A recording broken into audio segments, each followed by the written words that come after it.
Pour nouvelles perturbations sur le trafic SNCF régional, la liaison entre Lyon et Grenoble connaît des retards d'une vingtaine de minutes. Une voiture est tombée sur la voie ferrée la nuit dernière à hauteur de Saint-Alban-de-Roche en Isère. Cet accident très rare n'a pas fait de victime. Il pourrait s'agir d'une tentative de suicide. Didier Bouillot, Claude Réraud. C'était 9h25. J'étais devant ma télévision et comme ma télévision donne directement sur le pont, qui est environ à 40 mètres, eh bien j'ai vu des éclairs et j'ai entendu le choc. Claude Garnier est le premier à tenter de porter assistance au conducteur de la voiture accidentée. Et dans la courbe, plus loin, il y a un automobiliste qui m'a pris et on est allé à sa recherche. Et à nouveau, j'ai réussi à l'approcher jusqu'à 2 mètres, mais il s'est éloigné en prononçant les mêmes. Ces choses lamentables et terribles, je veux en finir avec la vie. Tentative de suicide ou accident, l'enquête le dira. En ce début de soirée, la voiture barre la voie ferrée à plus d'une dizaine de mètres du pont. Le conducteur a été conduit à l'hôpital. L'impératif est désormais de sécuriser la voie.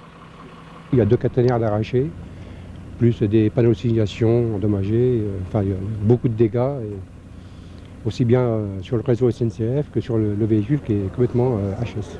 Les trains s'arrêtent, quelques-uns font marche arrière. La SNCF fait appel à des bus ou des taxis pour acheminer les voyageurs en route pour Lyon ou les Alpes. Restent cependant 7 rames à destination de Grenoble, bloquées en gare de la Verpillière.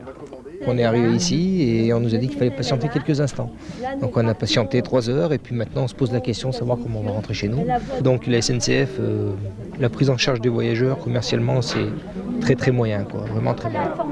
Le train repart à Lyon, on ramène des clients qui sont arrivés de Bourgoin par taxi jusqu'à Lyon et à Lyon, si la voie 2 est dégagée à temps, nous repartons voie 2 jusqu'à Grenoble. Voilà.